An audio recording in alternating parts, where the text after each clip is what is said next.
What's going on, everybody? It is a abnormally warm day in late November for New Jersey, and I'm playing with the 350.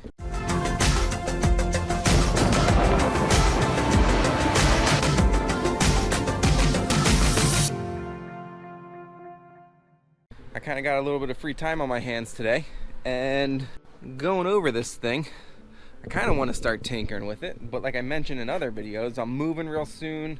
I got a million things on my plate. I don't really want to dive into any like projects on this thing. But one thing it does have is a UPR catch can, which sits right here. So I'm just kind of like tinkering around. It's a weird position for me to like know very little about my car, I guess. I don't know if that makes sense to you guys, but I haven't had like a project car in I guess like 10 years. Yeah, kind of wanting to dive into this thing. I'm like, all right, let me just kind of start poking around. One of the things I was going to do was the clutch spring. It seems to be something that a lot of people change out. This car already has it. Poking around more, you know, I already pointed out that it has the Vorschlag caster camber plates. I'm not sure what type of cold air intake this is. Honestly, there's no like markings on it. I don't think that's a factory thing. Goes to show how little I know about this car at the moment. But anyways, what I wanted to get into was the catch can. When I pop the hose off, you can see on the top here this white stuff. Right, I'm gonna wipe my finger on it. Ooh, yeah, nice.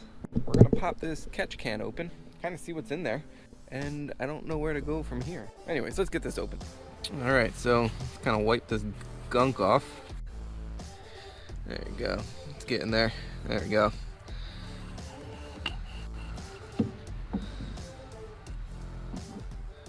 Ooh, this is nice. So that obviously looks terrible. Let's see if we can get a little bit of light.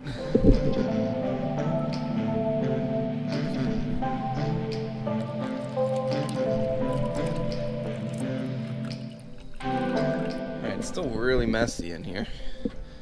So I'm going to clean that out.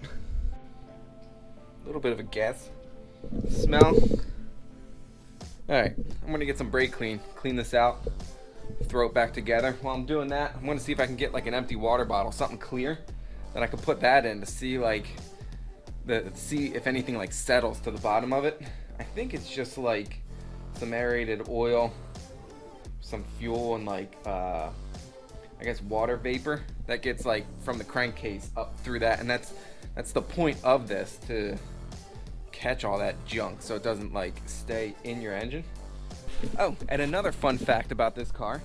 I was able to get in contact with the original owner, and he kind of gave me some background on this thing above and beyond what I got into in the first video.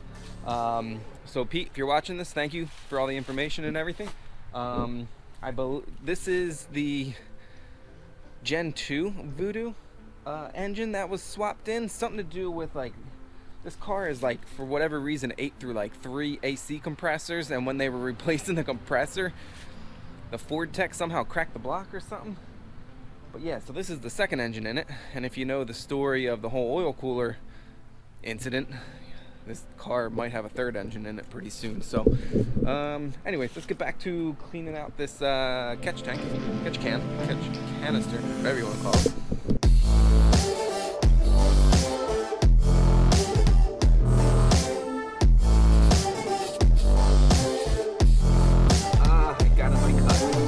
Alright guys, so it's pretty cool seeing one of these things, you know, the inside of it.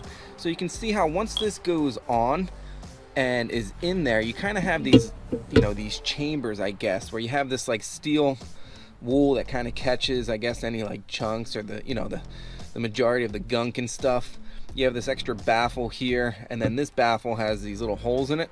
So that way, when the vacuum side pulls on, I guess it would be this one, and then so when all the stuff comes in the valve cover and the crankcase goes through and into here, it doesn't just kind of like blow right through and back out. It kind of, that's why it kind of catches more stuff. So that's kind of neat seeing that.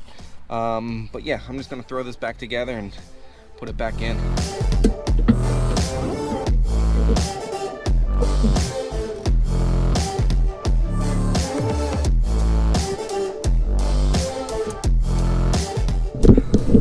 you go, that's back in. Alright guys, I'm poking around, kind of just trying to, like I said, kill some time. I got a little bit of time today. I know weight on these things is kind of an issue. Obviously I make carbon fiber stuff, but something that might be kind of cool, I know a lot of people throw the batteries in the back. What would be cool is if that reservoir could move to there, because then you would have a little bit cleaner of an exit air through. This hood already has like a little factory one, but maybe some set of louvers or something. That would really help out the cooling situation. So I don't want to, you know, turn this thing into like a full-blown race car yet. So right now I'm leaning towards looking at Global Time Attack's Street Class or Grid Life Street GT, I think it is. Those two classes, I think they follow a very similar rule set. Yeah, because it would be cool to do some level of competition with this thing, but yeah, not go crazy right off the bat. So that's kind of my ideas for now. So with the catch can kind of like unplugged, I'm kind of just poking around. I took this off thinking, oh yeah, maybe make this out of carbon fiber, but it literally does nothing except just like finish this. So it's literally just weight I don't need, you know, so they'll probably be gone. I pulled this off to look at like the battery tray area. Don't think that's worth turning into carbon. This little thing, all it really does is hold this coolant line. You know, maybe get rid of that.